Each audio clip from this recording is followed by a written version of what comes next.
I'm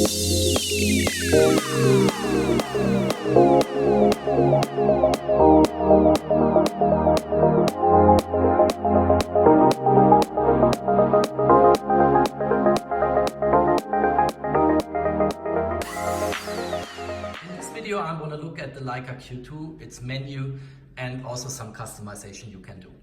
So you see three buttons here. There's a play button, a function button, a menu button. You see a small button here, which is the digital zoom button. I call this the crop. You have a customizable button here on top. You have a wheel which you can turn and which will do whatever you assign to that wheel.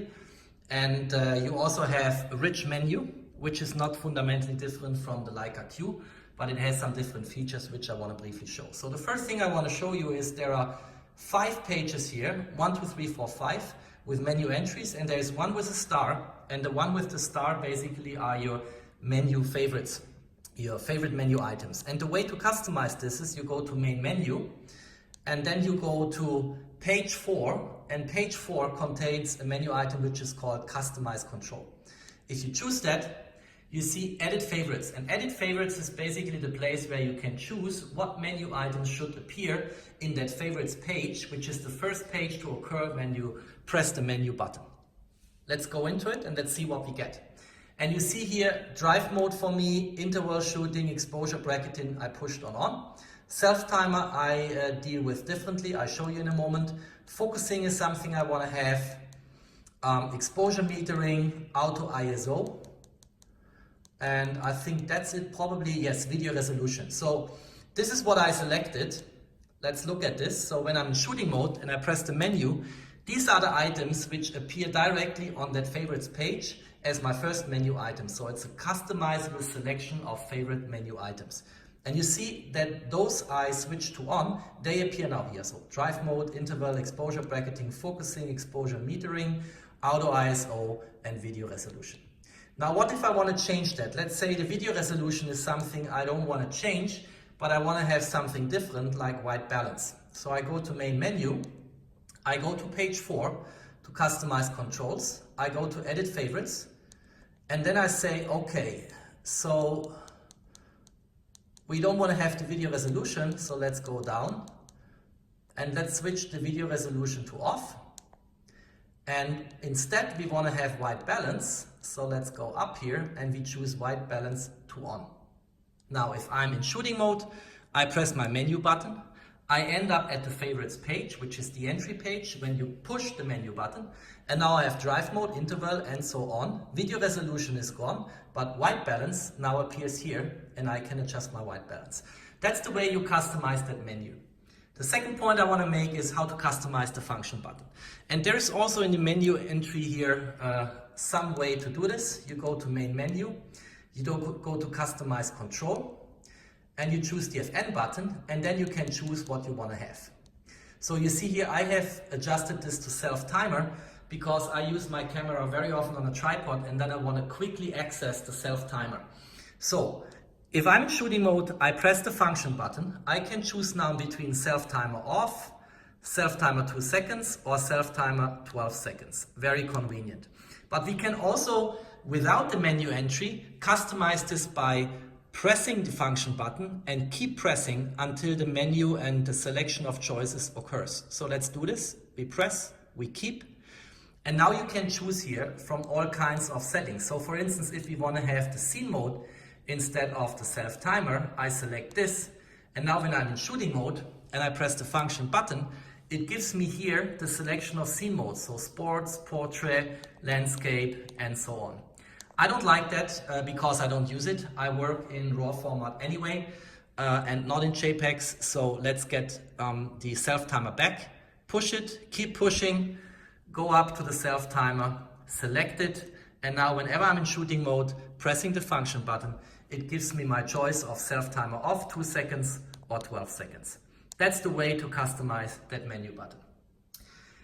The same scheme works on the top button here on the control wheel. So you push it, you keep pushing until the menu occurs, and then I can choose. You see pre-selected for me is ISO here because I always want to have quick access to ISO sensitivity, but you could also say you want to have here exposure metering. So let's choose this. So when you're in shooting mode with your new selection, whenever you push that button, it gives you the metering options, which is center weighted, multi-field and spot. I want to get this back to ISO. So push, keep pushing, select ISO, and good you go. And whenever you're in shooting mode and you press that button, you get your ISO selection. By the way, you see here that the lowest ISO value you can choose is 50, which is nice. It's the new standard for many cameras, and it's the lowest noise setting you can have on a picture, especially when you do night shootings with 20 seconds or 30 seconds of exposure. ISO goes up to 50,000. That gives a very grainy and noisy picture, but still might be in some situations something you want to like. Gives it also some old school style if you choose to do this in black and white. And my recommendation is 12,500. The camera can handle 12,500 ISO very well. Leica's recommendation is more at 6,400. And then if you shoot under daylight conditions, like I will do in a moment, you better keep it on auto, because then the camera will make a very wise selection here for you. The last button you can customize is that button here. And that button is a special button which is a digital zoom or a crop button. And the focal length of, the native focal length of the Leica Q2 is 28 millimeters. But if you push the button once, then on your JPEG images, you will actually only see what's in that little frame here. And that means that you have now the equivalent of a 35 millimeter lens on your JPEG, but the resolution also comes down from 47 to 30 megapixels. If you push it once more, then only what's in that frame will be on your JPEG picture, and it will only have 50 megapixels. And it's now corresponding to a 50 millimeter focal length. If you push it once more, you get basically a tail lens focal length like 70-75 millimeter, and then the resolution of your JPEG will be restricted to that crop here and only has 7 megapixels. I don't use that, so I want to customize this away. Let's go into menu. Let's go into the main menu from my favorites page. You see now again, just to repeat what I said before, I'm on my favorite page, which is my entry page. Let's go to the main menu. Let's go to customize control. And now let's use zoom lock button.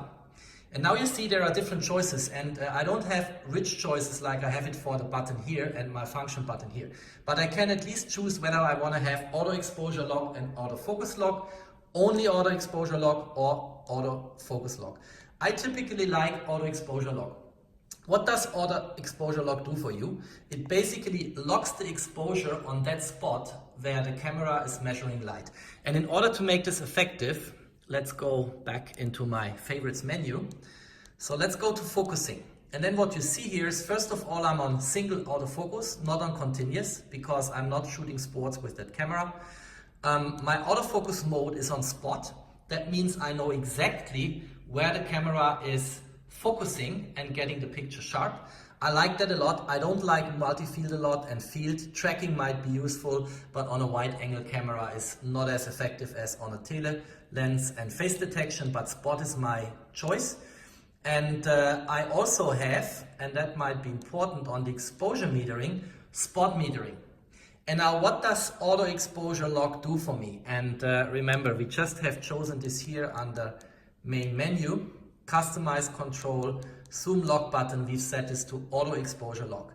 So if I focus on a spot, remember I have spot focusing and I have spot metering, then exactly what's in that spot, there the light will be metered and measured, and then the camera basically selects how much amount of light is necessary to make this picture good. Now, sometimes where you want to focus is not where you want to measure light.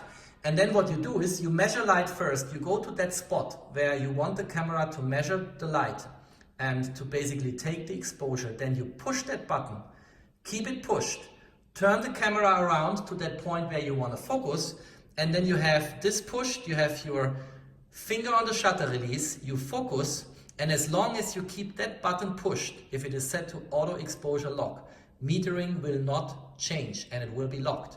So you basically segregate the light metering from the focus point. And since they are both spots, it's the most flexible way of taking pictures. And what I typically do is I choose some point, some spot around me where I think the light is just in a way that if the camera meters there, it gives me the best possible outcome in terms of how the exposure exposure is composed on my image, and then I turn the camera where I want to focus.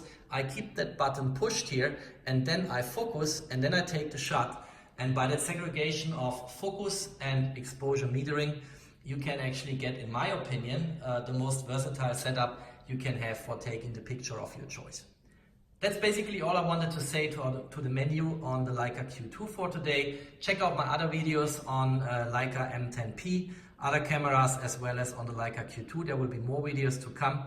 And if you are an owner of such a camera, then enjoy shooting because it's a beautiful piece of technology in a very compact form.